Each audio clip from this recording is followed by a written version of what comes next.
Hello, hello. How we doing, everyone? Welcome back. This is David Patrick Harry with Church of the Eternal Logos, and today I have a very fun and interesting conversation I want to have with you guys in regards to aesthetics and beauty, and really the sort of beautification of one's life. And so I titled this stream Aesthetics Matter, thinking about your life as art. And so what I hope to do, again, please throw a thumbs up in the chat. I would always appreciate that. That way I know the audio is working well. But I wanted to talk about a conversation and really three things that kind of have come together, coalesced recently in the last few days. And I thought, this is a perfect stream topic. And that was a conversation I had recently with my former Taekwondo Master Martin, incredible man and individual, and of which I will give him some due recognition in this stream today. And also a private conversation I had with a friend in regards to my own appreciation of aesthetics and maybe a different paradigm in which I approach experience. And so I want to talk about that a little bit and how that led into a conversation about some of my recent Instagram stories and stuff like that. So we're going to be framing the conversation from there. These are sort of the catalysts that move me in this direction for today's stream. But I also want to read from the Stanford Encyclopedia of Philosophy on beauty in their opening paragraph to talk about sort of a theory of beauty. Beauty as proportion, beauty as symmetry, beauty as all these different things that have been discussed throughout Western philosophy, the intellectual history, which so many of us are sort of enamored and embedded in. We're going to be getting into that. And then I have a whole 1, 2, 3, 4, 5, 6, 7 bullet points on how we can begin to beautify our lives. And again, I hope to tie all these things together tonight and provide a very interesting and a new angle to look at beauty, to look at aesthetics and how it can be sort of lived phenomenologically, how we can apply that to our life, and how we can approach this from a Christian theological perspective. Because as Christians, we have to tiptoe around this topic, right? We can't be too enamored with maybe the physical presentation of things, and we fall victim to a whole host of sinful behavior. Certainly, the overreach of pride being the most obvious, of course. So we have to watch out for that. But I think as Orthodox, we have something a little bit different in regards to how we can understand beauty as an uncreated energy itself. And beauty is related to proportion. It's related to order. It's related to the harmonious structuring of things themselves. And so from that perspective, we are now rooted within a metaphysics and a theological understanding of the logos. And then from there, with an appropriate approach to beauty, with an appropriate approach to aesthetics, we can then see how focusing on aesthetics within our lives can actually be a form of glorification of God, because it's going to involve us to negate ourselves from certain things, as we will talk about our informational diets, our actual diets, of course, our bodies, our spaces of living, our wardrobe, our hygiene, our language, our own skill sets as craftsmanship, as art themselves, and then tie this all back to giving glory to God, because our lives are a gift. And so that is going to be the basic premise of or at least the foundation of this video is our lives are a gift. And so even though this topic can certainly be bridged into even new age appreciation for, aesthetics and life and all this stuff, our life is not totally ours. It is, but it is a gift. And so essentially it's really God's, and we're just borrowing it. We have the gift of experience. We have the gift of our lives.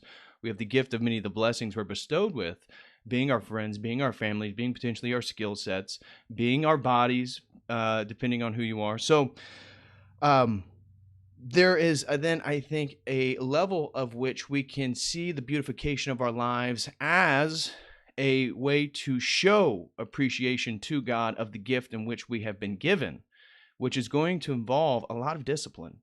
And so it's not hedonism. It's not just a sort of hedonistic approach to life in regards to pleasure, because really, as we will get into, beauty is much deeper than pleasure. It's actually, again, to use a more philosophical term, it's an aesthetic. It's something of a higher level. It's a higher order. And so even Plato's sort of triune understanding of the good, the true, and the beautiful, this will be a useful compass to sort of navigate ourselves. But that is what we're going to get into today. And even though it's Friday and some people like to talk about casual Friday, I thought we're talking about aesthetics here, so I might as well go the whole 9 yards, and got the threads together. Of course, I always like to dress up a bit and show a sense of reverence and appreciation for the aesthetics of wardrobe, right? So I may get a little warm and have to take the coat off here in a few, but I wanted to go the whole 9 yards, even though it's a Friday night. So before we get into our discussion, I thought it would be appropriate. Well, actually, hold on. I need to start from the beginning. Thank you, everyone who has gone to the website and who has signed up as a website subscription member for $5 a month. I greatly, greatly, greatly appreciate it. Those of you who have already seen that a new video is up. I just posted a new video yesterday, or may have been the day before, on these really beautiful poems I found of Saint Basil the Great, very important church father. And so that is up. I have a continuation of a previous stream, and what I need to film in a continuation of my stream on the wizard archetype is I'm actually going to make a video, maybe probably 30, 40 minutes, talking about my experience going to a Gnostic mass. This is a magic ritualistic mass that is sort of an inversion of a Catholic mass, rooted within the Thelemic tradition of Aleister Crowley. I participated, or at least went as an observer. I wouldn't say I participated. I went as an observer to one of these in Oakland, California, and that is going to be a members exclusive video where I go through. And so that story is going to include it's going to include drugs. It's going to include a naked woman on an altar. It's going to include tons and tons of rats. And it's going to be a very interesting discussion nonetheless, but that will be only for website members. And again, that is $5 a month, but you can sign up going to davidpatrickcarey.com, churchoftheeternallogos.com, and I promise the content is worth it. If you think what I do on YouTube is good, everything I post for members is just as good, if not better, because they are paying for it. So I make sure that it is worth it. So with that being said, today's topic, aesthetics matter, life as art. And you know what? What I didn't do that I should have, it's just dawning on me, is I did not upload or include a photo of myself with Master Martin for today's video, despite Master Martin in my lunch with him the other day being an important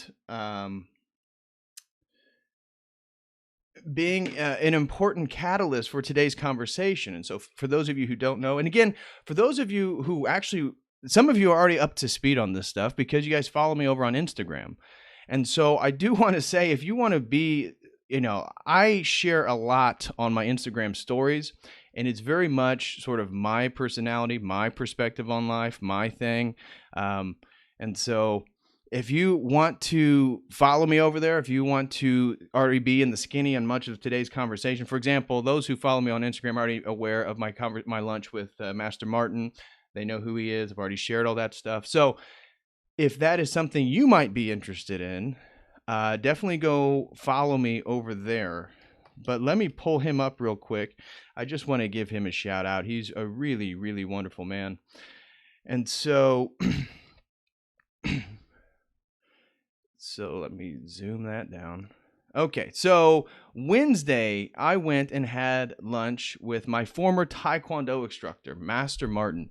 Master Martin is an incredible individual and a man that I respect dearly.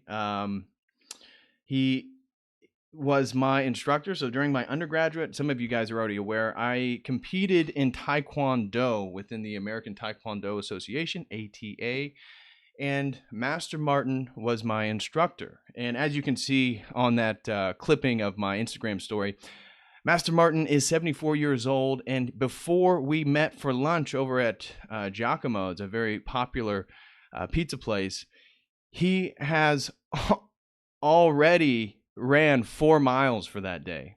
And mind you, Master Martin had a very serious heart problem last year, and so unfortunately, his better half has passed on, and so he lives by himself. And last fall, he had some heart complications, very serious heart problems, and he still managed to get out the hospital, go down to Florida, I believe it may have been Little Rock, Arkansas, and not compete, but finish his Tai Chi training, even though he could hardly walk. And then within the year, despite COVID, he's already worked his stamina back to where he's able to do his 4-mile runs, lift weights, do all that stuff. He still has a little bit of shoulder problems, but the man is incredible, and he's all about perseverance. He's all about hard work. He's all about diligence and doing the right thing.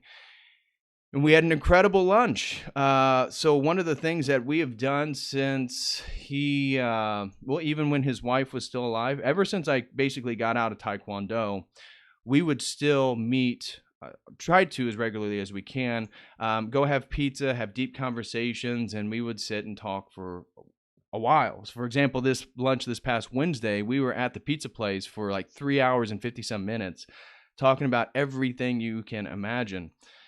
And one of the topics that came up was him talking about one of the lessons he's been trying to teach his students is asking a sort of leading question, who do you spend the most time with? The answer obviously being oneself, and therefore the necessity for one to focus on the character and the molding process of being the person that you want to be. And so this took us in a whole host of discussions and stuff like this. But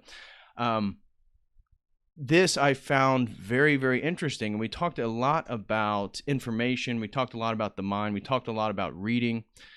And I thought, wow, this tied then later with, actually the day previous. So the day previous, I had a very interesting conversation with a friend, a longtime friend. And we were talking about, he's known me for a while. In fact, we were roommates in China for 2 summers, and my appreciation for experience. One of the ways, so he was really in our private conversation talking about how I approach life from a different paradigm than him, and that I'm much more interested in experience. I'm much more interested in the visual. I'm much more interested in these things where he was talking about, so the example we were given was like listening to a song. He was on his phone. He was trying to track down who wrote it, make sure he had everything down so he could look it up later. And I was much more into trying to, clear my mind, listen to the music. And this led into a larger conversation after this. But our conversation, I thought, was appropriate and true in regards to my appreciation for detail and intricacy, and how this is going to be tied to aesthetics themselves. So when we look at beautiful works of art, when we look at beautiful things, we're looking at intricacy, we're looking at nuance. And this tied to my conversation with Master Martin, who we, again, avid reader. The man is incredible. He is so fun to sit and talk with because he's always reading. And we were talking about, of course, recent books that we had both read, but he was talking about, even though he is not of any particular religious persuasion, and I started getting into a little bit of Orthodox Christian apologetics on him.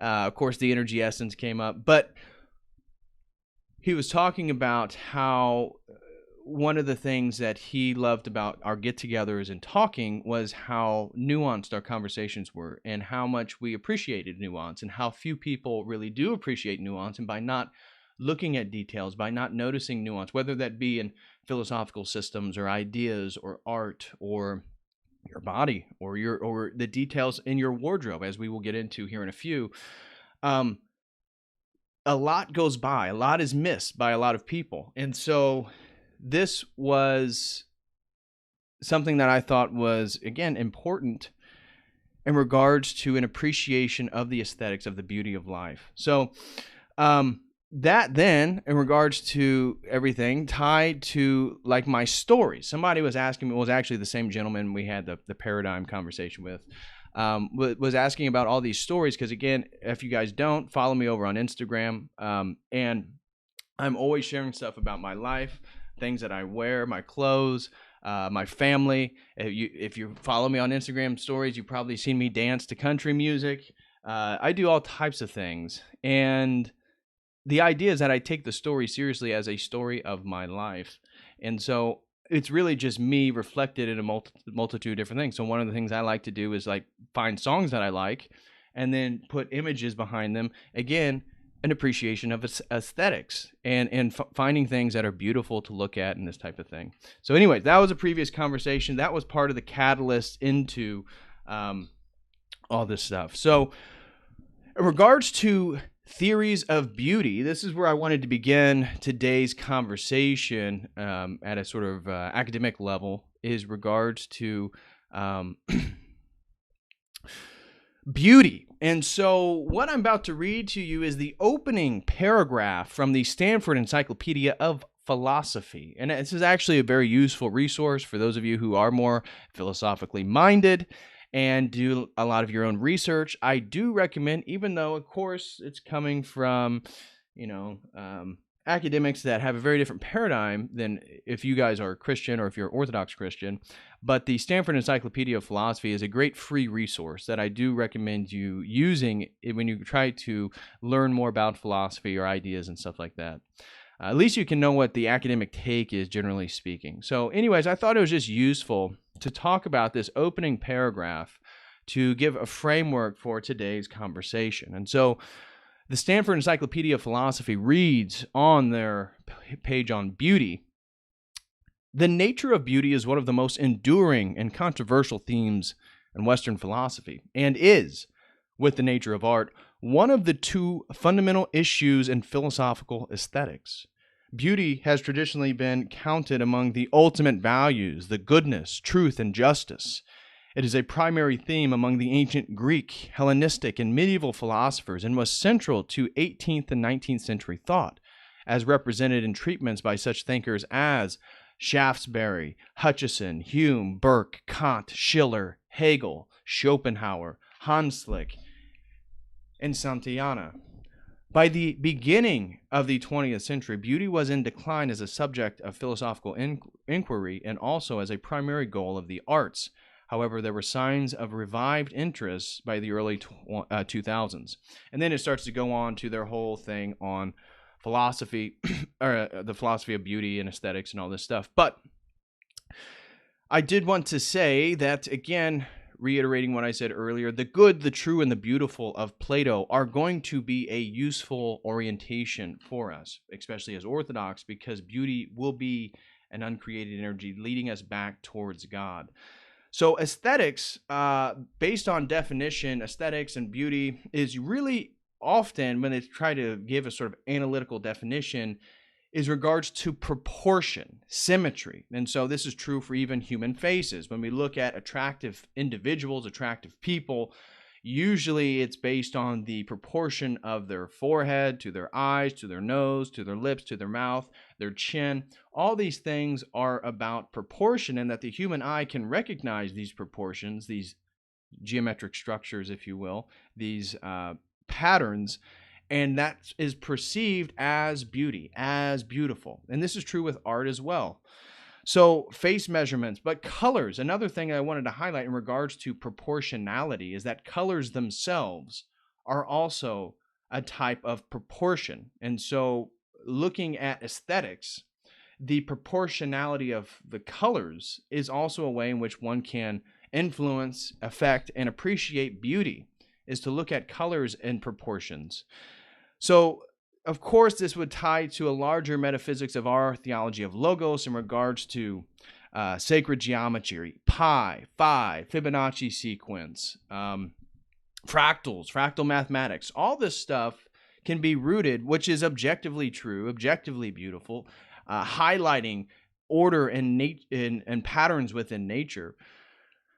This is all tied to aesthetics. This is tied to how we erect sacred spaces. So if you look at a cathedral, if you look for us Orthodox Christians, if we look at our churches, our cathedrals, but true, generally speaking, in most, I think this would be a point of agreement with most religious traditions, is the construction of sacred space is tied intimately with the proportionality of sacred geometric structures, Platonic style, like all this different stuff, the width of doorways, the heights of ceilings, the architecture of buildings creates environment. And so all this stuff is important, and all this stuff is a way to transmit beauty. Another facet to a beauty that I wanted to highlight is in regards to the depth of emotional transmission. This is something, again, when we say beauty, a lot of us are thinking of surface level beauty. We're thinking of what I just talked about with proportionality, people's faces, people's bodies, again, ratios, all this stuff is typically when I say beauty, we as men probably think of a beautiful woman, something of that sort. But there's another form of beauty that I wanted to highlight, and that's like, say you're reading a work of poetry, say you're listening to a song, say you're witnessing a photograph, say you're hearing somebody elaborate on their sort of sophisticated ideas or schools of philosophy, that there's beauty within the transmission of emotional depth. And so you can listen to a poem, and yes, there's proportionality, yes, obviously there's structure to it, but what makes it beautiful, if you're to put your finger on it, is the depth of emotional transmission. And that is another way in which we can recognize beauty, is the transmission of the depth of emotion. And I think this is why certain songs, they use the same 4 open chords. It's not that sophisticated. It's the same schema. It's the same pattern. But it's a beautiful, beautiful song. Why? Because of the lyrics, because the transmission of emotional depth is another dimensionality of beauty itself. And so I think that's something interesting, at least to keep in our minds as we talk about aesthetics and beauty. And this is going to tie to the beautification of our language and why we as individuals, again, trying to make our lives as icons of reverence for God, that we can focus on the verbosity of our vocabulary as a way, again, to better express ourselves, better communicate, and better transmit the emotional and also the truthfulness of our depth. So that's something to keep in mind. And of course, as I just highlighted, they're related to beauty is also the depth of truth. The depth of truth. And that this is where I would say we get the inspiration or the feeling of awe, of real religious reverence. Now, this can be attained through different ways. Maybe you're reading scripture and all these things click. Maybe it's through dreams. Maybe it's through more philosophical, intellectual things. Maybe it's just the aesthetics of being in a sacred space. Maybe it's the aesthetics of being in my favorite cathedral, which I hope to go to someday, is the Savior on Spilled Blood in St. Petersburg, Russia. That maybe it is the aesthetics and the physical beauty, but it is leading you towards something of ultimate truth, a depth of truth. And this is another way in which we can appreciate something as beautiful, that maybe it's not stereotypically beautiful in its aesthetics, but the transmission and the level of depth in regards to truth within this item can signify a whole nother amount of significant beauty within something. And so awe, reverence, real worship, and of course, usually the aesthetics of higher forms of religion, of which I think orthodoxy is the most beautiful, but we'll leave that for another argument in and of itself. Thanks you everyone who has stopped in. If you guys can please smash that like button, I would greatly, greatly appreciate it. Always helps. The algorithm on YouTube, as you know. Let me get another sip of Joe here. By the way, if you guys are looking at this mug and you're like, got church logos mug. Wow, that thing is sweet. Where'd you get that? It's on my website. Feel free if you are so intrigued to get one. And as I said, new videos have been posted for members only. So just wanted to throw that out there. So we have talked about a theory of truth. We have talked about the general understandings of proportionality, of aesthetics, of beauty. And now I want to get into a more systematic discussion on areas in which we can begin to beautify our lives. And this is the point of today's stream. The beautification of our lives is not going to be, from our Christian perspective, is not going to be a very selfish thing. A selfish thing, again, as I was trying to tie to more understandings of hedonism or something like that, but it's going to be tied to discipline. And so all these different things that I'm going to talk about are going to be tied to a sort of disciplined activity, a disciplined effort to then reflect more and more beauty within our lives. The first one is what Master Martin and I spent most of our time talking about, and that is informational diets. So the first ways in which, and I forgot that Master Martin was still up there, my gosh. Somebody should have said something. I wasn't looking at OBS. Okay, so the first thing that actually Master Martin and I were really getting into was our informational diets, and how he himself discussed that he doesn't watch television, which obviously is a good thing. Nobody really needs to watch television, to be honest. But he was talking about how conscientious he is of the things that go into his head. And one of the reasons why he loves reading so much is that he can sort of filter and dictate the sort of things in which his mind gazes upon, be those ideas, be those novels, fictional stories, or nonfiction, whatever it be. And I totally agreed with him that most people, again, not being disciplined, not being decisive, or having discernment in regards to the images they gaze upon, are obviously manipulated by those things and have a very poor informational diet, and therefore their ideas, their conceptions of reality is not beautiful. There's not a whole lot of aesthetics there. There's not a whole lot of intricacy, right? When you look at a Renaissance artwork, and maybe some of you guys aren't into Renaissance art, I can get that. But if you were to look into, for example, a great Orthodox church, for those of you, the intricacy in the architecture is part of what makes it so beautiful. And so details always matter. Details always matter.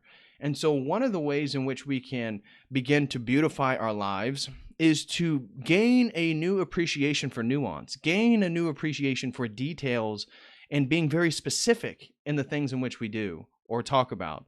And so our informational diet, first question I have is, what's the quality of our information and our choices we choose to consume?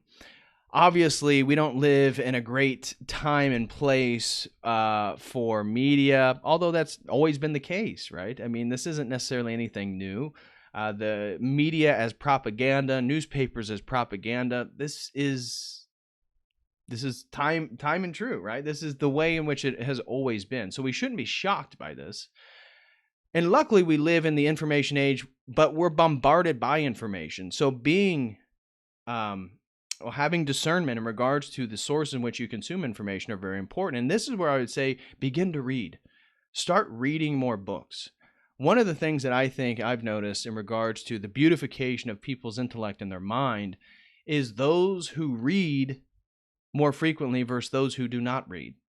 And if you do not read, not that you can't gain information, not that you can't be incredibly smart and sophisticated, but the quality, I think, is going to be lackluster compared to those who put in the time and effort to read, building their vocabulary, creating mental structures, mental images. And so I think this is really interesting. Mystic Shorts of Joshua Lindbergh. Shout out to Joshua Lindbergh and his video productions. He says, I went on lunch with a martial arts friend recently and had nearly an identical conversation. We take in inadequate information 24/7, nothing worthy of life. True, agreed. Pano says, I went through a Renaissance castle in Rome a few years ago with paintings of biblical stories, a beautiful experience. Absolutely. Absolutely. So the quality of our informational diets is essential because we can't really beautify the rest of our lives, I would say, until we begin to beautify our minds. So much of our actions are going to be dictated by our paradigms and our perspectives. And therefore, for all of us, and this is a daily process, this is something I'm doing, this is you doing, we have to begin to beautify our minds by being much more conscientious about the things that we consume, and therefore our sources of information, news being very difficult. So that's why I suggest not making that the main focus of your day. I don't think it's going to be good for your mental health.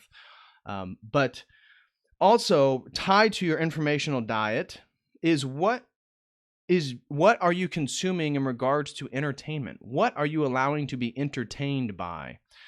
Your entertainment is another way in which you create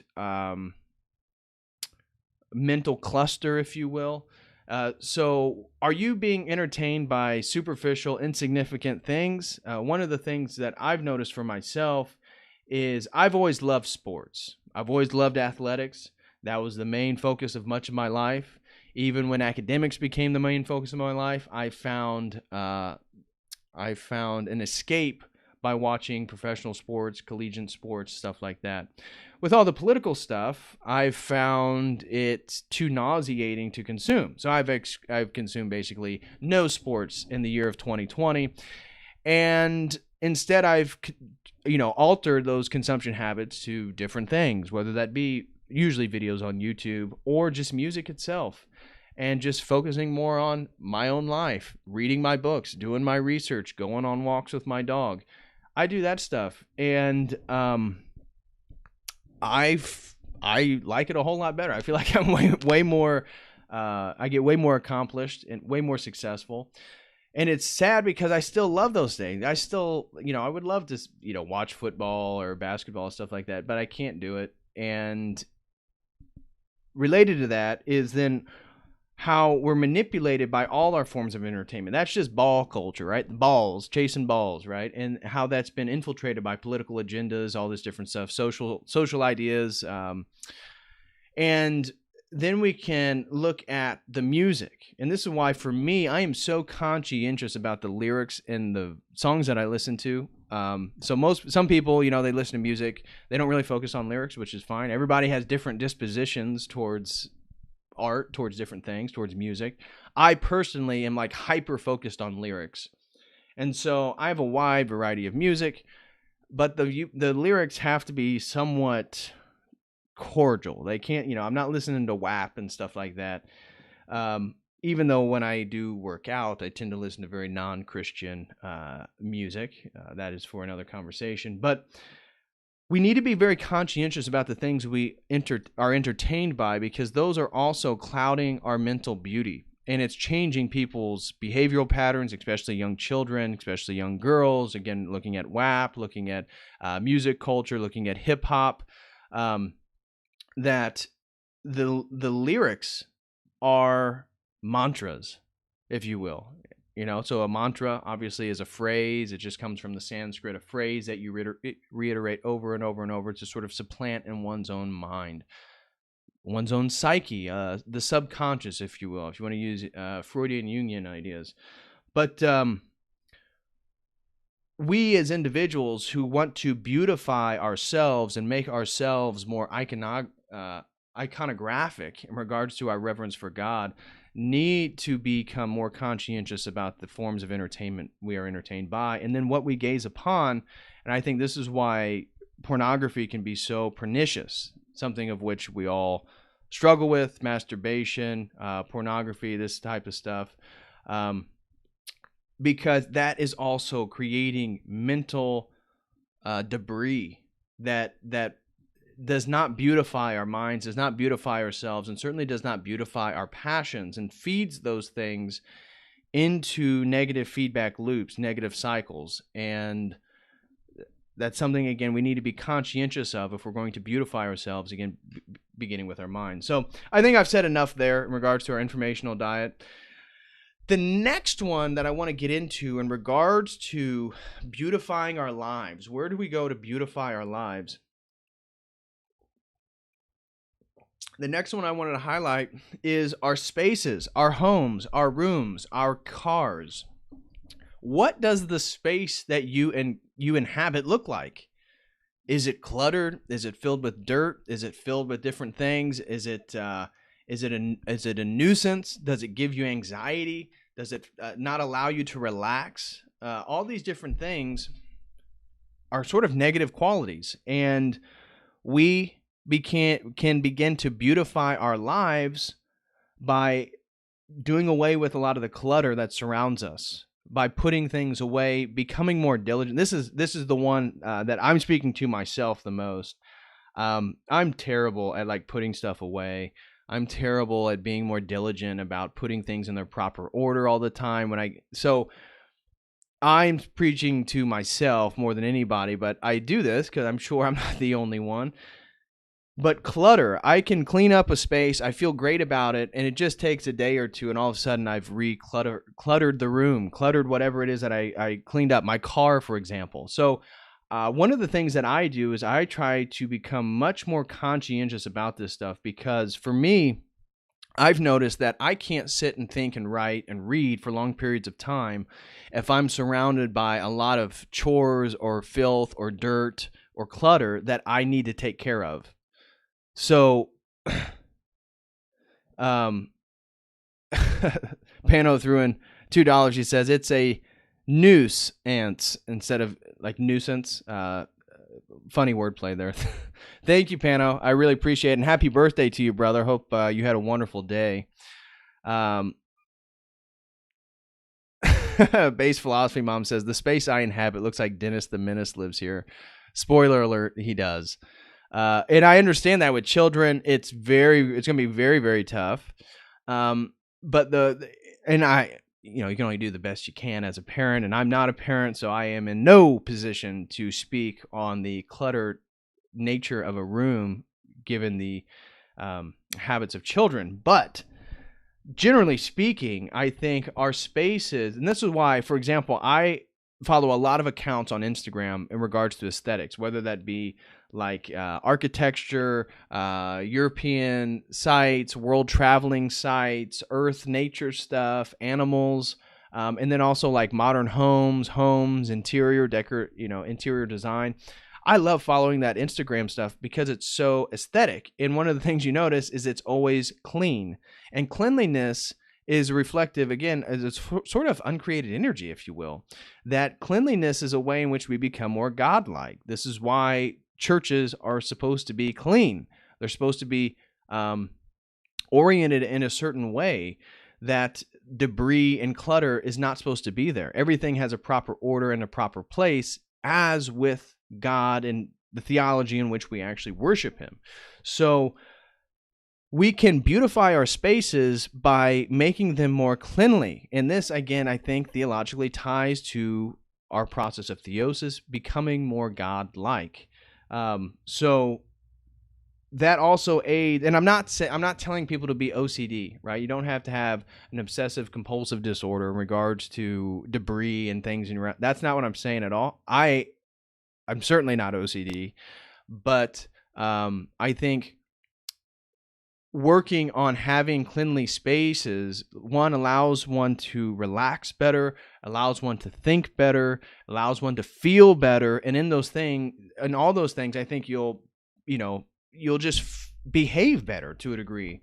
So cleanliness, repentance is like a pure of heart, as Pano says that we're supposed to be clean too, pure of heart. So repentance. So the whole thing, given that we're in a fallen world, things naturally become more dirty. And so to move against the sort of tide and the momentum of the created world, we're always having to clean. We're always having to do the same processes over and over and over and over.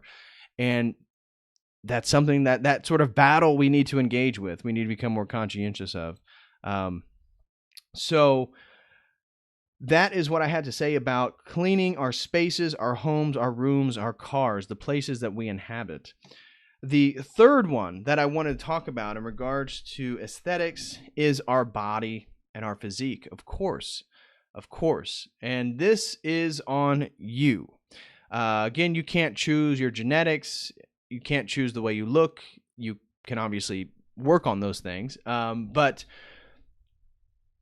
the physique, I think, is a very important one, because now we're talking about the temple in which you're worshiping God. We're literally talking about your temple. We're talking about your vehicle for creation. The way in which you move about earth is in your body. And taking care of your body and the way in which, when what your body says about yourself to other people is important.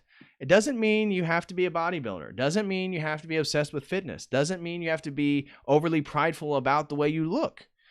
But you need to become conscientious, and you need to think about the beautification of oneself in their physical anatomy, their body, right? The way in which your body looks. So this is one of the reasons why I personally, and some people say I'm cold-hearted, I don't have a lot of sympathy for people who are vastly overweight, because they do it to themselves. It's behavior patterns. And it's at some point you have to say no and then move in the counter direction. People ask me, because I post a lot of fitness stuff on my Instagram, for you guys who follow me. Again, if you don't and you would like to, here I'll share that link with you guys right here. But this is my Instagram, so I share a lot of stuff based on my life, my regular activities, but I do a lot of my fitness stuff. And again, I'm looking to, once my buddy gets back from his honeymoon, having a great time in Cabo, so in a couple weeks, hoping to start filming fitness videos titled Logos Fitness, Building Temples to House the Spirit, that your body is on you. And when people DM me from my fitness stuff, they ask me about, how do I lose weight? It's like, guys, it's literally take in less calories than you burn. It's very, very simple. It's just that people don't want to do the work. They don't want to be that disciplined. The searching for answers, and not everybody. Some people have reached out to me, and I know you guys are probably watching. I appreciate that. We've had great, insightful, interesting conversations. But I get a lot of DMs, a lot of messages about the fitness stuff. And it's like, people think that there's just an easy way to do it, or they want to accuse me of steroids. Like I'm on steroids. Are you kidding me? Like, have you guys ever worked out in your life? Do you even know what you're talking about? Obviously they don't. But your body is reflective of your daily habits and your discipline and your diet. And so in the beautification of your physique, the first thing we have to say is the sort of beautification of your diet, becoming more conscientious of your diet, making sure you're acquiring the nutrients and the things and the minerals you need to better provide for your body. So the first thing is obviously your diet, but how you keep your temple in place, I think it says a lot. And of course, for men, as we've talked about in multiple streams over and over again, testosterone levels are low. Guys have to raise their testosterone levels. One of the best ways to begin to naturally raise your testosterone levels is start going to the gym, fatiguing your muscles, and lifting weights. That's also going to build bone density, which is something that you can have for the rest of your life. So if you don't want to be that frail 7-year-old man that with a hunchback, then start lifting weights. Build the bone density that's going to be way more difficult for your body to atrophy and hunch over like the hunchback. And then be consistent. There is, it's like the whole thing about the beautification of your life is really, it's also tied to a putting away immediate satisfaction for long-term results. And honestly, this is one of the things that I think I have been, if I am going to speak about myself in a way, this is one of the things that I love to do. I love the process of molding myself. I love the process of setting long-term goals and doing it over time. I'm a very consistent person. So whether that is reading, whether that is working out, whether that is me and my steaks and eating my diet, I'm a very consistent person when I have the goal in mind. And I love doing things for long periods of time to get long-term results. So this is something that we all have to do. If we want to beautify our lives, if we want to show our lives as icons of appreciation to God, it's going to be discipline and, yeah, exactly. Base Philosophy Mom says discipline plus time equals health. Yes, it's all about discipline and it's all about time. And, you got to get in these routines and stay in them. And I'm telling you, you're going to be more fulfilled. There's going to be difficult. It's going to add more discipline to your life. And then after you do that for 2 months, 3 months, it's going to be harder to not do it anymore because you're seeing the results, you're seeing the difference, you're feeling the difference. And now eventually you'll start getting, adulations from people when you walk by. Wow, you're looking better. Wow, did you lose weight? Wow, you're looking stronger, this or that, which will help feed that feedback loop. And it's not that we need to be overly prideful. It's that, guys, this is literally your body is given to you by God. Your life is given to you by God. How are you showing your appreciation? I think if we're going to be serious about our theology, that's a really big deal. And if you're showing your appreciation to God by being 50 pounds overweight, 100 pounds overweight, like, what are you doing? What are you doing? That is not it. So I just wanted to throw that out there. So becoming more conscientious of the aesthetics of our body and our physique. This is one of the reasons in that video that I made on Stop Bitching, Start Benching, that we need to have goals for our physiques. Guys, that if you're going to start going to the gym and start being serious about your health, have a realistic goal. Find somebody online that does what, looks in a fashion that you like, has the same body. You don't have to be a bodybuilder. You don't have to go after the thing that I like to go after or what I'm trying to acquire. But figure out what that thing is and then slowly work towards it. So you have to have an aesthetic. You have to have an ideal for the physique.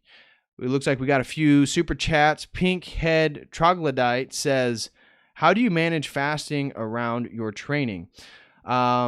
Pink Head Troglodyte, I do intermittent fasting, first of all, and I do not do the orthodox fasting as of right now. So I am not a full member of the church. I am a catechumen.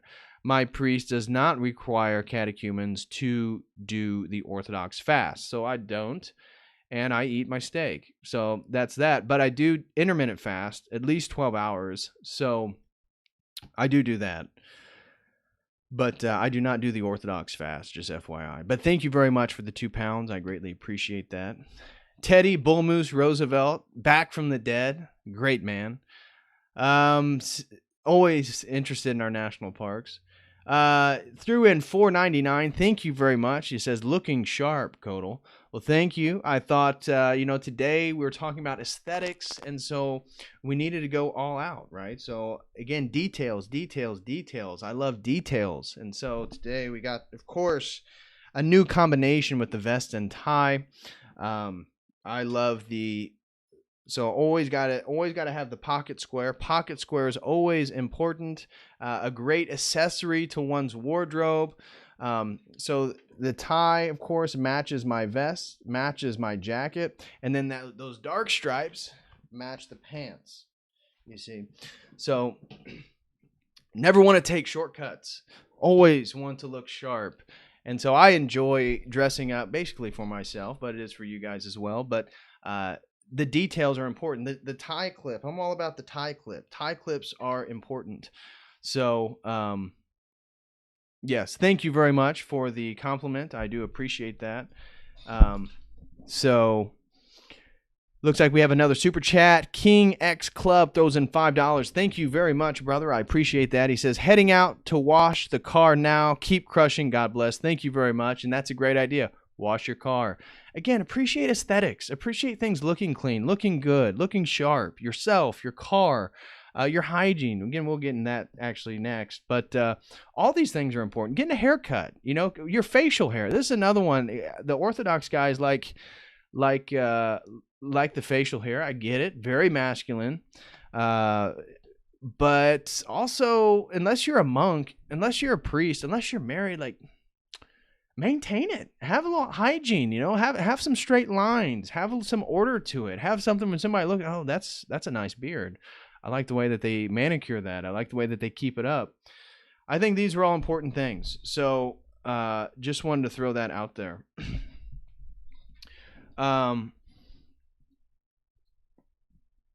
So the next one that I have is your wardrobe, your hygiene, and your appearance. Another way in which we can begin to beautify our lives.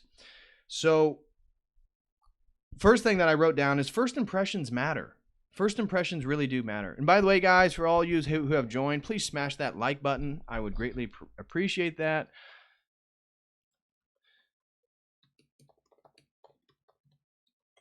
And then share that video if you know anybody who'd be interested in this content. But thank you guys for being here on this lovely Friday night.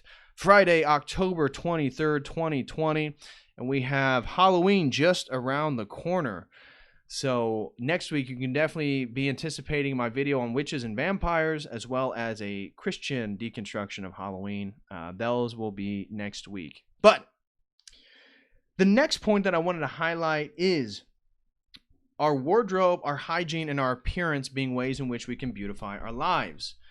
Again, it's not about being overly materialistic. It's not about being superficial. It's about okay. So we talk about masculinity and we talk about borders and boundaries all the time. We talked about psychedelics. We talked about New Age. We talked about postmodernism. We talked about relativism. And one of the characteristics all these things have together is the dissolution of boundaries, be that gender, be that nations, be that ideologies, true, right and wrong, all this stuff. The boundaries between things are being dissolved. This is part of the feminization of our society. We've agreed on that. How do we move in the opposite direction? Well, in regards to wardrobe, I would argue that the casual nature of dress is tied to the feminization of society. And I know you're saying, what? Casual dress tied to the feminization of society? What are you talking about?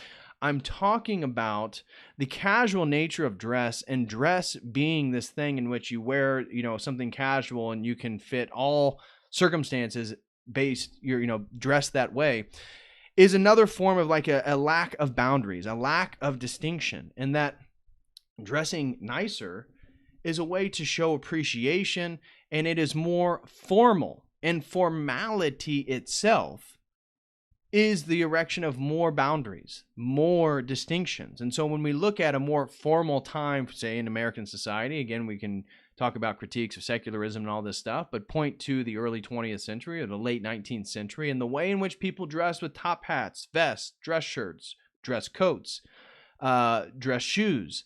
This was a much more formal way in which people presented themselves. This is also a much more masculinized culture. And so I think we as Orthodox or Christian men who are aware of these patterns in society, one of the things we can do is become more formal in the way we present ourselves, dress nicer.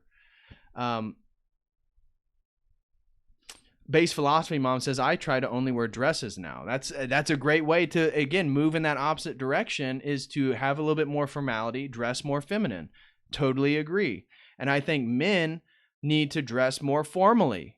Take some pride. Wear a tie. He's like, I don't wear a tie and think, oh gosh, I can't wait to get this thing. I do it because I like the way I look when I dress up and look sharp. And I think the details that I apply to my wardrobe is appreciated by other people who appreciate beauty, who appreciate aesthetics, who appreciate nuance, who appreciate details. And so we can all do this. And you don't have to wear a three-piece suit. You don't have to wear a vest and tie clip and sports jacket all the time. That's not what I'm saying. You can all make small steps in our own ways. We all can make small steps in our own way. So it depends on where you're at, how you typically dress, how you typically present yourself. Just make it a little bit more formal. If you're a grown man, stop wearing sneakers all the time. This is an easy one. Wear boots. Get some Chelsea boots. Very easy. That's what I like. I get the elastic ankle Chelsea boots. You can wear them with anything. They're comfortable. You look way more classy. It's a more sophisticated look. It's a more masculine look. It's not so, the sneaker culture is tied to, I would say, sort of juvenile tendencies within culture at large. Yeah, men above 30 should avoid sneakers, in my opinion. Yeah, I wear sneakers when I go to the gym. I wear sneakers if I'm doing a casual hangout with some friends maybe. But generally speaking, anybody of you guys who would ever catch me in public, I'm going to have dress shoes on. I'm going to have dress boots on. I'm going to be looking good because I care about the aesthetics. I care about first impressions. I care about the way people see how I take care of myself, and it's going to reflect the values that I, you know, exude in society, generally speaking. Neuroposter said, some Orthodox have accused me of being prideful, dressing nice, and going to the gym. Don't listen to them. They're jealous. Like, if a guy critiques you for dressing nicely and going to the gym, they probably are a beta, and you shouldn't listen to them. Like, just FYI. I know a lot of you guys are in your 20s, early 20s, some of you in your later teens. So don't listen to these people. Like, the guys that you're going to respect, especially as an adult. If you're a man, the men who you're going to respect as an adult are the men who do masculine things. That are really competent at something, that have a really good skill set, that present themselves in masculine ways, that have a masculine frame, a masculine body. Do not listen to these people who look like they've never gone through puberty and they wear sweatpants, to out in public, that they wear short sleeves to church. Like, no Orthodox man should wear short sleeves. That's tradition. You should always have at least a button up on. Stop wearing jeans. Wear some khakis. Like, dress a little nicer. Show a little class. Show a little appreciation for the house of God. And if Orthodox have a problem with that, tell them to kick rocks. Like, that's ridiculous. So your wardrobe is important. First impressions are important. As I was highlighting, and I didn't say it very systematically, but be meticulous. Have detail, right? I love detail. I love matching. One of the things, so this is something that I do. Takes it to a next level. You see, I always have pocket squares that match. I always have pocket. My socks, I'm big. My sock game is strong. I have socks that match all the different wardrobes. Whatever color is going to be featured that day in whatever I'm doing, I have socks for that. It's very insignificant. Nobody's going to see that. I'm probably the only person who knows. But that detail, being meticulous, is something that Jim Bob has been talking about in his streams to young men over and over again. Be meticulous. Show conscientiousness. Show some levels of detail. Show some appreciation. Show a sense of art. A sense of art. And that's what we're doing, right? We're taking this notion that we can apply to having socks that match what we're wearing, to our bodies, to our diets, to our information, to our spaces that we inhabit. And so when you're doing all this stuff, it's not for other people also. This is another thing that I've heard is, well, I don't want to do all that stuff for other people. I don't want to dress up for other people. Guys, it's about yourself just as much. Like, the way you're going to feel about yourself. For example, I sit behind a computer and work in a room all day. I don't have to ever dress up. I don't ever have to put on anything other than sweatpants. But when I'm going to go to work, when I'm going to start doing research, when I'm going to read my books, when I'm going to do something, I dress like I'm going to a job, because it helps me transition within my mental frames. It helps me be psychologically present in the work that I have at hand. For example, if I'm a scholar, I want to look like a scholar. I'm a scholar. I'm a professor.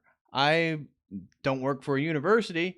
I work for this thing called Church of the Eternal Logos, but I want to be a professional. When people perceive me in the nuanced, in the sophistication, and the competency of my ideas, I want that to be tied also to the way that I look and present myself, because it's all the same intention. So it's not that you're dressing for other people, you're dressing for yourself just as much, because you can't transition into that professional figure unless you also look like that. I mean, you can, but it helps. It helps. It really does help. I'm telling you.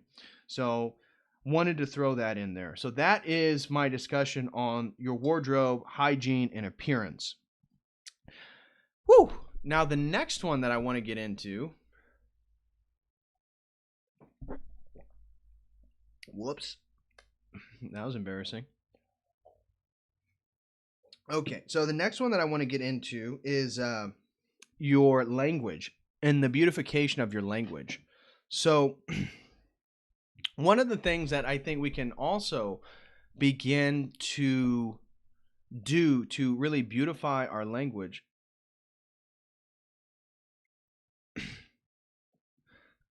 is sorry, I got a couple things popping up here. Is to recognize language as pragmatic poetry. And that one, of course, from our perspective, language is an uncreated energy, another uncreated energy, all these uncreated energies in which we interact with, so we can directly interact with God, the Logos, of course. But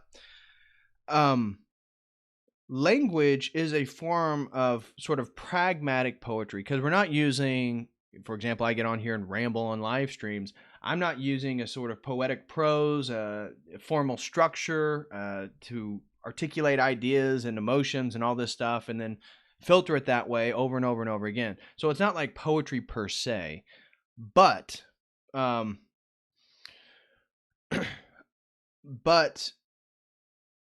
and we just got a super chat. I will get to that right after my section on the beautification of language. So language is pragmatic poetry.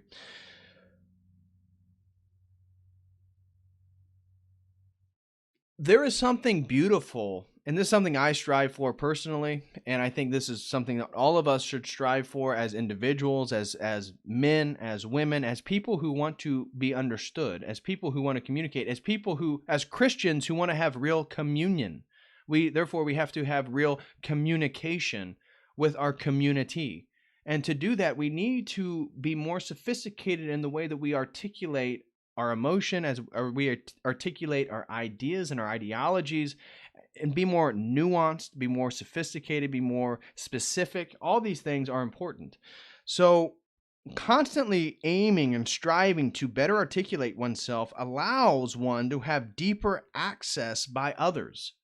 And I think this is really important, that by me being better at articulating my ideas and my thoughts, those who then hear me express those have deeper access to me as a person.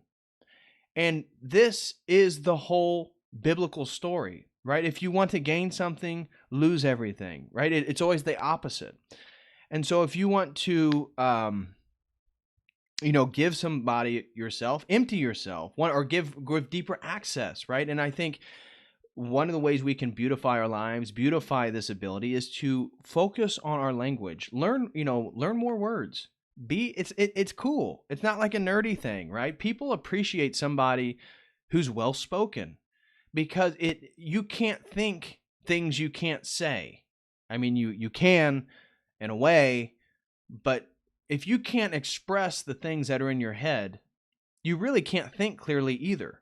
This is why language is so important. Language is so important. And again, it's like a form of poetry. So there's something beautiful in the way in which you can then talk to somebody, express yourself, and they can really, quote, see what you're saying. There is a real transmission of emotion and truth and understanding. That is beautiful. That is beautiful, and that is Christian. That is absolutely tied to our theology. And that's going to help us be better individuals. That's going to help us be better lovers to our romantic partners, being able to better communicate, being more honest with ourselves in our language. Don't use language to obfuscate. Do not use your language to obfuscate. This is the methods of the wizard, of the magician, of the practitioner of magic, right? The practitioner of manipulation of perception. They want to obfuscate reality through symbols, through language. Those who are wanting to present the truth, those who are wanting to commune with others, right? We commune with Christ, so we can also commune with each other and help each other. You want to have more tools at hand, more words. You want your linguistic tool belt to be full, so you can give people that access to yourself, your ideas, your emotions, your truth, whatever it is. So focusing on your language, and also that means the things that you talk about. So not always talking about, you can't get around it. Right. So it's like, I'm not one of those people that only positive vibes around me. Positive vibes only. This is dumb. These are weak people. This is dumb thinking. No, we're not. It's not positive vibes only. But I think being more conscientious about speaking about what you want to create as opposed to what you want to destroy is a really powerful thing. And this is one of the reasons I think that I feel so hopeful in my life. I feel like even within orthodoxy, generally speaking, I feel like we are there's the momentum's on the rise. We have the energy. The energy's rising. I'm really optimistic. Obviously we live in a very precarious situation politically, culturally. We see that the destruction of America is inevitable at this point. It's only a matter of how long till the breakup, till the balkanization. But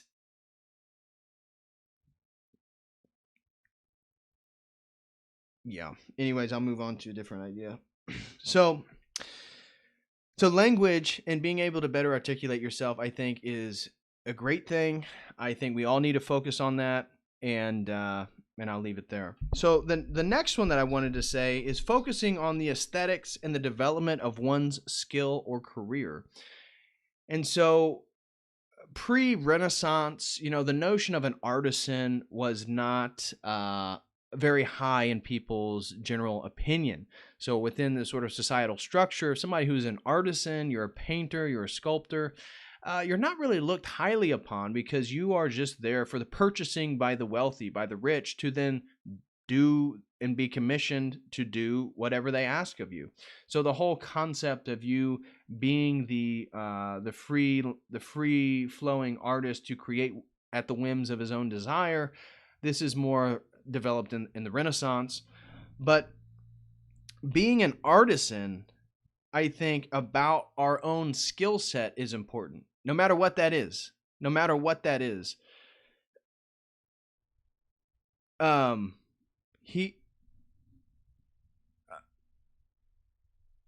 Okay, sorry, I was looking at people in the chat.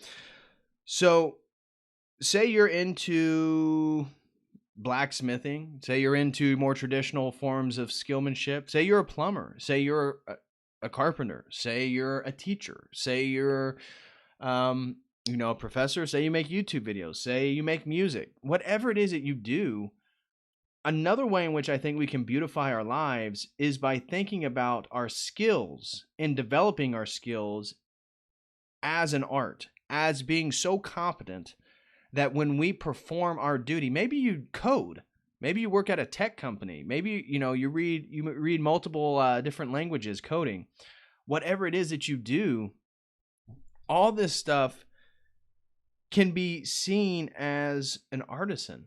And you can take on that quality, you can take on that element, and I think that will help beautify your life. You'll take more pride in what you do, not to an extreme. Again, we're not getting way too prideful or anything like that, but just taking pride in one's work, taking pride in what somebody does for a living, and then having that being appreciated by other people. Maybe you remodel kitchens, maybe you remodel bathrooms, maybe you're a fitness trainer, whatever it is.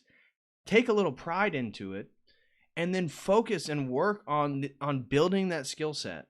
Focus on somebody seeing you do something that, the thing that you do, and they say, wow, you're really good at that. Wow, you're really competent at that. Wow, it's really beautiful to watch you work.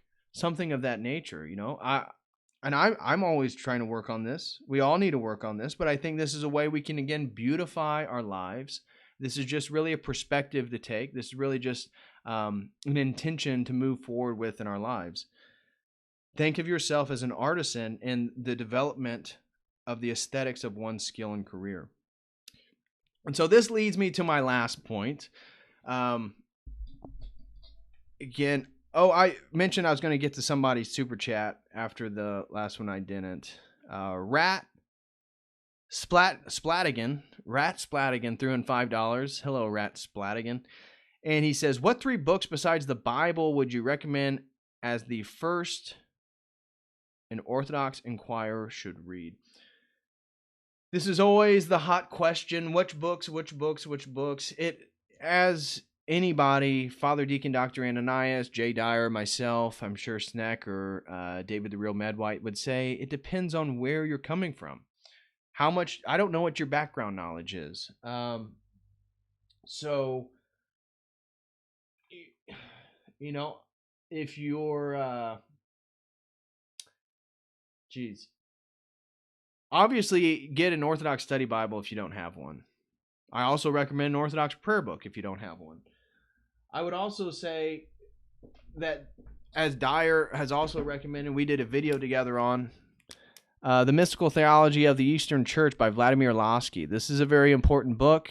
It is going to have some vocabulary and some jargon that, if you're not familiar with, may be a little bit more difficult, but that's a really good one.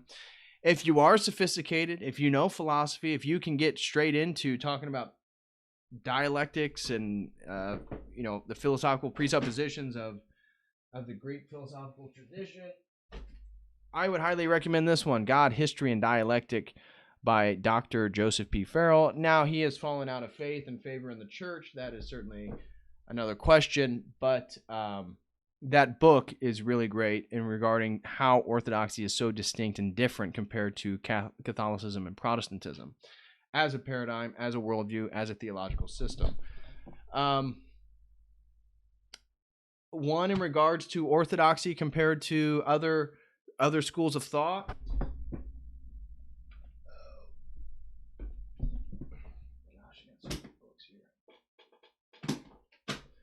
This one's a good one. Orthodoxy and the Religion of the Future by Father Seraphim Rose. Check that one out. That one's going to be a lot easier to read. So maybe you're not as sophisticated with philosophy. Maybe you're not as deep into the weeds of theology. That one's a little bit more pop cultural. It's going to be easier to access. So check that one out.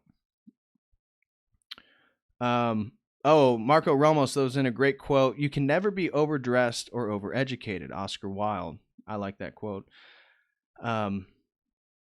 Yes, a sophisticated lexicon is essential. Absolutely. And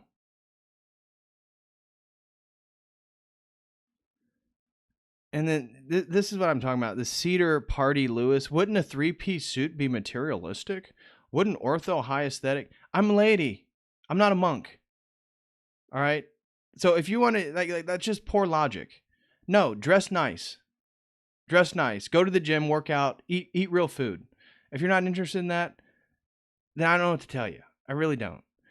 But it's ridiculous. This idea that everybody has to wear bags and clothes or you're not pious. It's not even orthodox. It's ridiculous.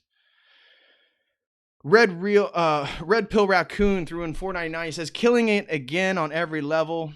Did you know that you can eat oysters on OrthoFast? One of the best foods out there, fellow lifter, and the fast is doable. Well, excellent. Thank you very much, Red Pill Raccoon. Always appreciate your input and glad that you're here this evening on this beautiful Friday night.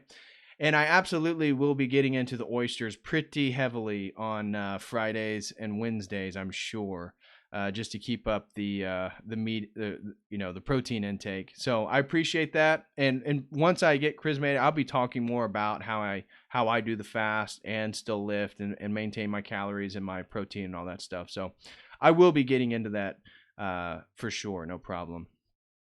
Neuroposter says the Nietzschean criticism that Christianity is a belief system of self-loathing. It stems from how Christians disrespect the body. Not caring for your body is clinically symptomatic of self-loathing. Yeah. And then Rat Splatigan says, thanks for a great answer. Yeah, no problem, brother. I appreciate it. Now, my last point, and then we can get into more super chats and conversation if you guys would like. But my last point for this stream in regards to the beautification of one's life is really a summation of the theology of everything that I'm talking about. And that is giving glory to God in the beauty of your life. Our life is a gift. How are you showing appreciation for it? This, I think, is a very important idea. I think it's an important concept. And it's something that we should keep in the front of our minds. Are we doing, if God is watching how we take care of the opportunity of our life, our body, our minds, our families, the space we inhabit, our hygiene, our appearance, things that we can control. This is all on us. This is all on you and me. We all control these things. That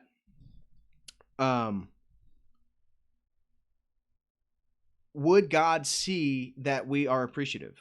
Would God see that we are absolutely thankful for what we have been given? I think that is a really useful Christian mentality to take when looking at all this stuff. Submit your life to the discipline of beauty. It's not easy.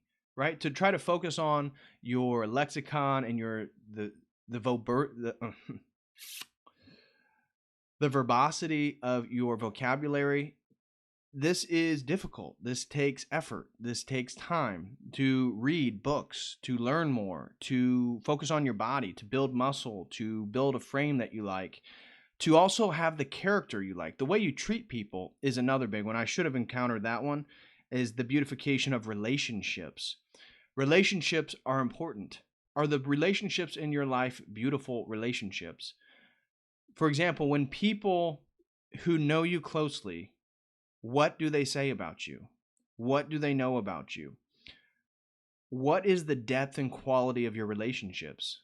I personally am in a person who has not as many, um, has not as many. I know a lot of people. Obviously, I do a lot of stuff online. I have a lot of friends. I'm an extroverted, introverted person. But in regards to those close to me in my life, I have very quality relationships. Those who are close to me, they're very deep relationships. Deep in quality, deep in significance, deep in meaning. And that's how I like it, quality over quantity. But I think this is also another way in which we can beautify our lives, is the way we talk about people, the way we engage with people. I posted a thing again on my Instagram stories about somebody who's mean to the waiter. This is something that I absolutely look for. Absolutely look for is, if I go on a date with somebody, how do they engage with a server? I am always those in any of my close friends who know me, that when we go out, I'm always small talking servers. I'm always asking them how they're doing. I'm always talking to them because they're people, first of all, and it shows a level of appreciation, a level of acknowledgement of their own humanity and who they are. That's just a very small thing, but I'm not very good. I have a very short temper. I'm very ill patient. So patience is my big one. I got to work on that. But this is something that I am very, very conscientious of when I go out in public, is always asking and speaking to the servers in very respectful ways, because that is important. That's a sort of beautification of your life. How are your interactions with people? It's really important. Again, reiterating something that I said earlier, our life is not entirely ours, but it is ours to mold and shape. And so that is, again, the tone and tenor of today's conversation, is that God gives us our life. Our life isn't totally ours, but it is on us to mold and shape and grow and develop the lives that we want. And this is what the conversation with me and Dr. Master Martin was about, is how many people are knowledgeable of that, are conscientious of that, and then put in the effort to do that. You and I can do that. All of us can do that. It's something that we have to focus on, is that our lives are given to us as a gift, but we can also mold them by our daily practices, by our daily habits. And this is going to be a way to beautify them. And so another way to think about it in regards to artwork is that you are the central character of your novel. Now, God is also writing a story. And so again, we have to walk very diligently between your will and God's will. So we have to submit our will to God's will and God's will for our life. But you are the central character of your novel. You know, you should always be thinking about how you're going to be victorious, how you're going to achieve your goals, how you're going to support your family, how you're going to come out as a winner on top. If you're not thinking that way, you're already losing. Like you have to, and this is a way to beautify your life, is that your life is a novel, right? The position that wherever you find yourself in, you're in your mother's basement, your business closed due to COVID. You're in a hard position. Your girlfriend left you. Your fiance left you. Your wife left you. These are hard. These are very, very hard things.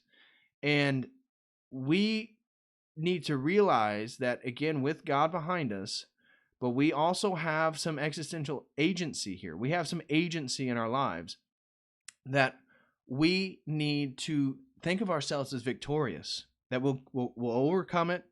It's all about hard work and persistence. It's all about hard work and persistence. Guys, if you work hard and you are persistent and you are consistent, and then you are also submitting your life to Christ and submitting your life to God, how are you going to fail? How are you going to fail? You're not going to fail. That's the beauty of it. Now, it may not be what you intended, but if you're submitting your will to God's will, and then you're working hard and you're being persistent, it's only a matter of time. It's only a matter of time. Whether that's your family, whether that's a relationship, whether that's getting a house, getting a job, building a business, building your body, building a body of knowledge. It's time and effort and persistence and hard work. And I'm telling you guys, it always pays off. The hard work always pays off. It really does. There's no shortcuts. Don't think about a shortcut. Think about you are the central protagonist in your story. You are who you live with day in and day out. Make sure you're somebody you love. Make sure you're somebody that you want to be around. That when you see yourself in the mirror, that you are appreciative of your work, the sacrifices you made, their character, the way you treat people, how honest you are. We all have shortcomings, right? We're all struggling, whether that be with sex or your passions or drugs or worldliness of one sort or another. We're all struggling, men and women. So you're not alone there. But you can control your effort. You can control your hard work. You can control how persistent you are.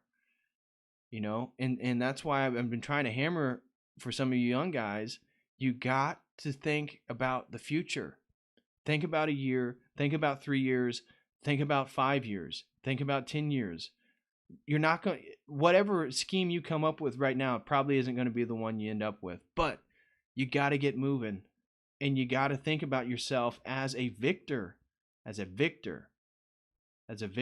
right? Because Christ is our icon. Christus Victus. Christ is the victor. We're made in his image. And so it's not Joel Osteen prosperity gospel here. It's that you have to carry your cross every day. It's a lot of effort. It's a lot of hard work, but I'm telling you it's worth it. That every day you work hard is a day that you move forward.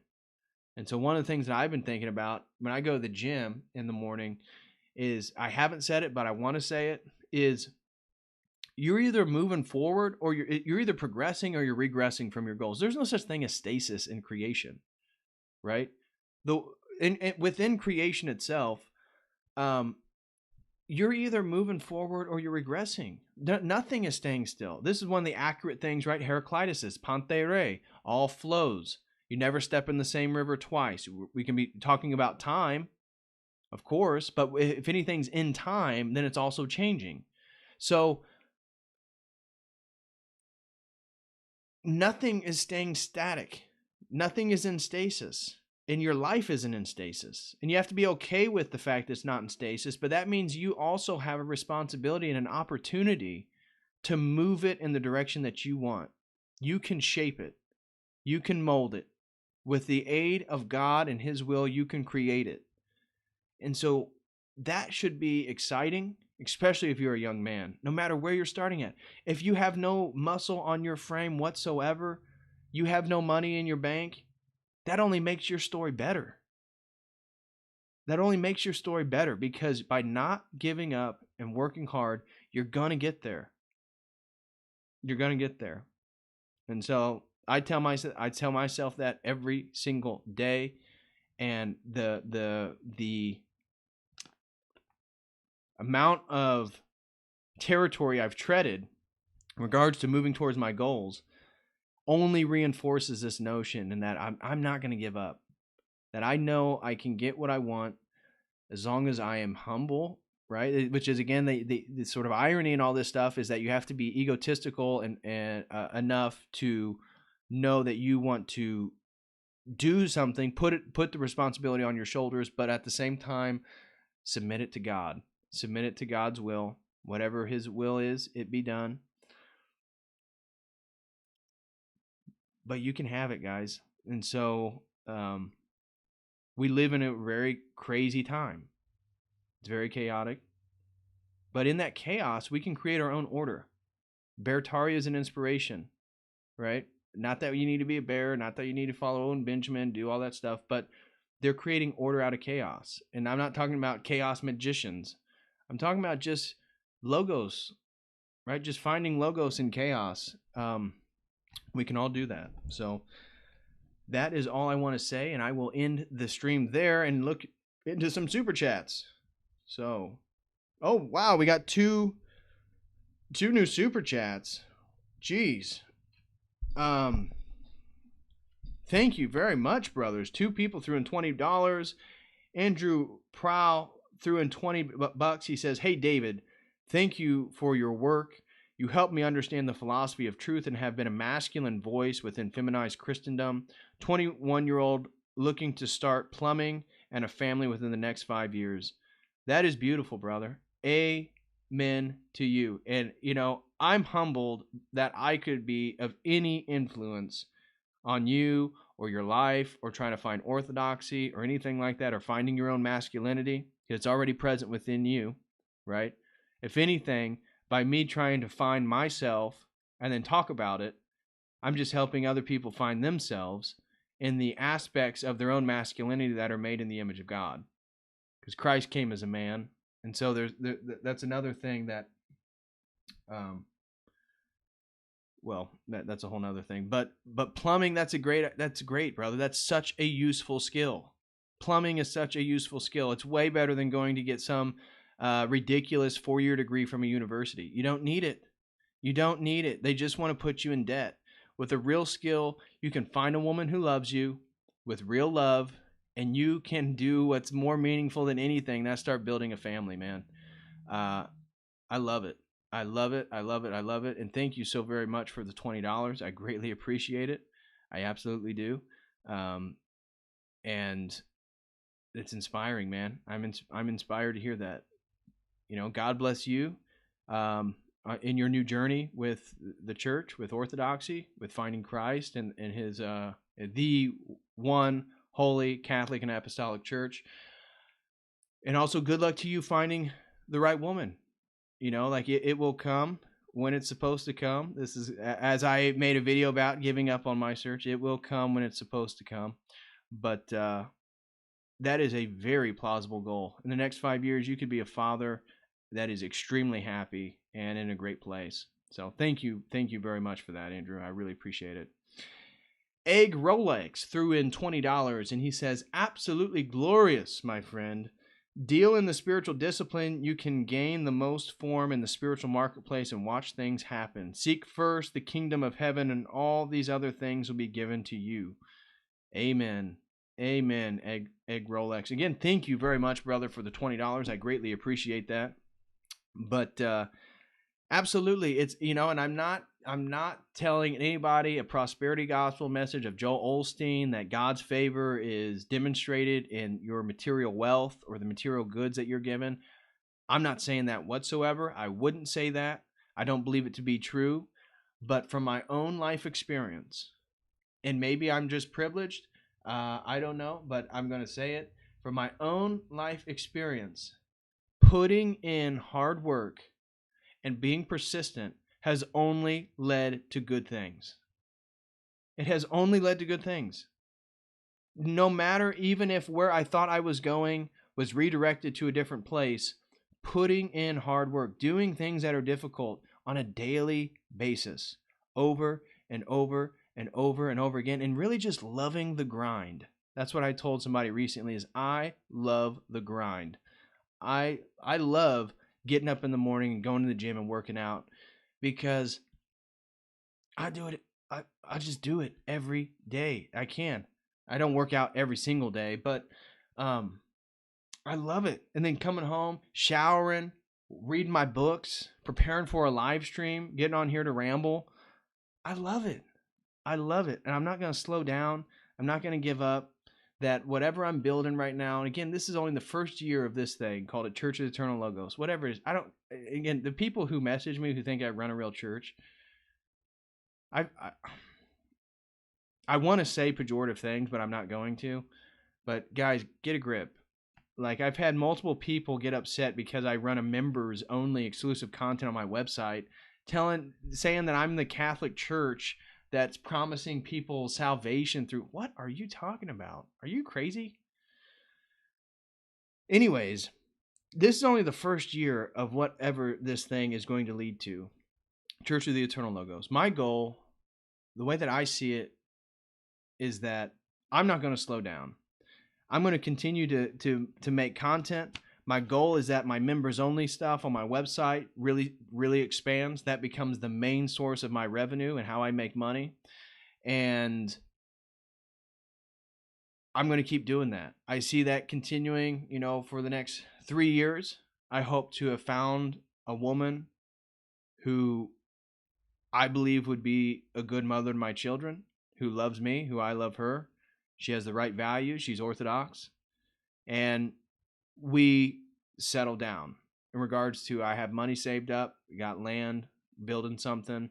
Again, it could be sooner than later, but I'm saying 3 years, I expect this already be in place. And with that being said, I'm continuing to grow Church of the Eternal Logos.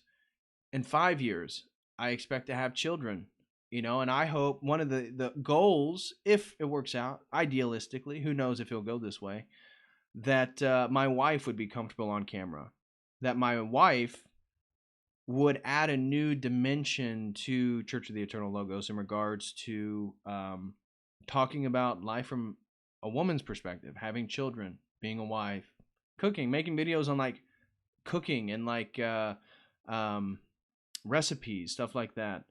But also expanding Church of the Eternal Logos to artists, to musicians, to people who have different skill sets than I do, allowing them to have a platform to demonstrate the beauty of their skill, whatever that is.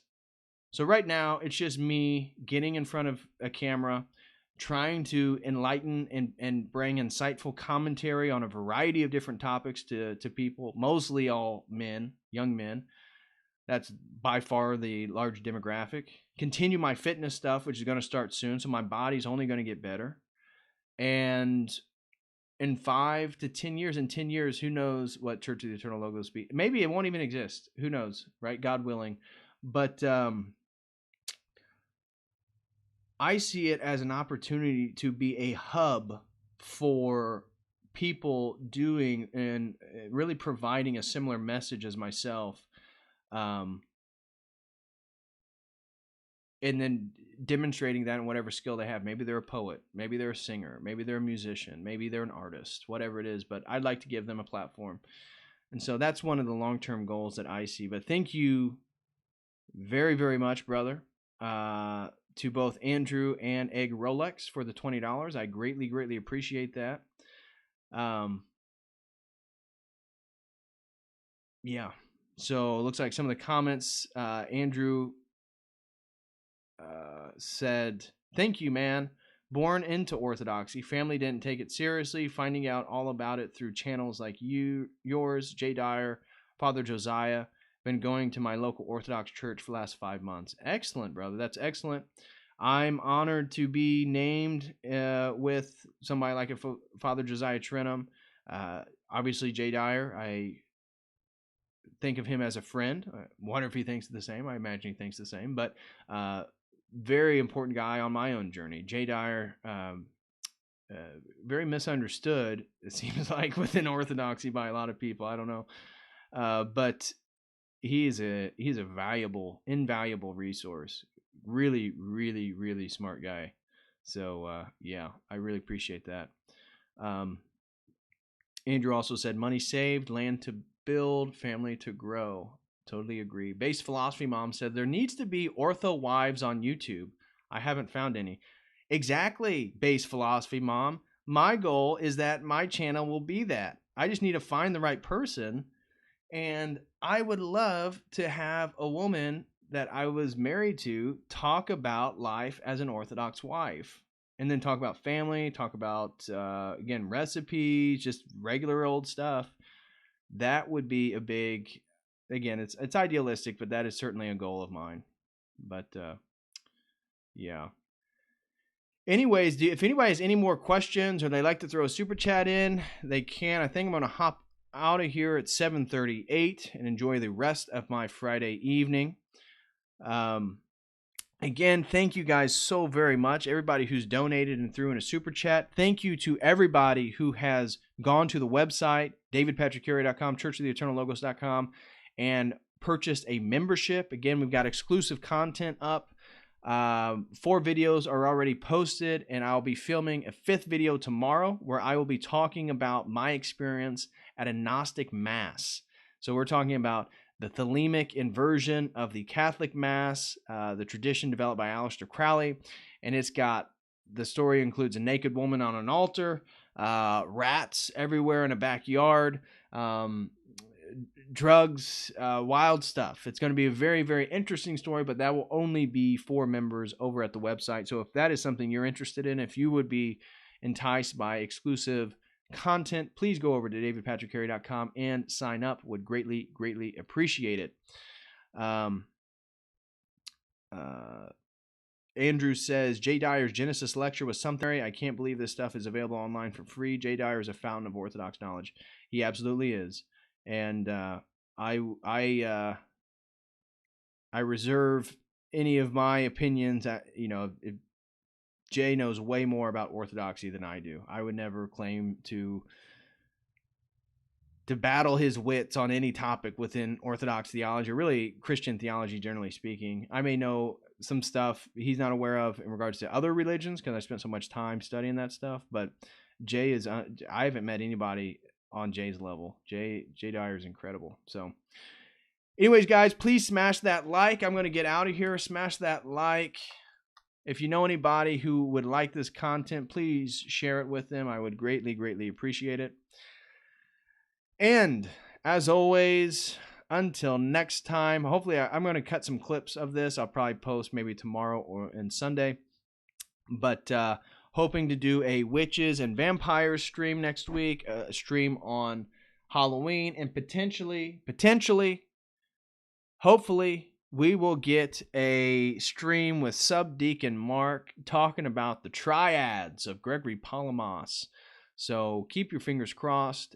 We may have that in the works for tomorrow and have a very busy next week. We'll have a 3-stream week, and hopefully it will be very fun and exciting and cover a variety of topics. So anyways, thank you again. Please smash that like. Please sign up over at davidpatrickcarey.com for exclusive content. And thank you, everyone, for the super chats. Until next time, as always,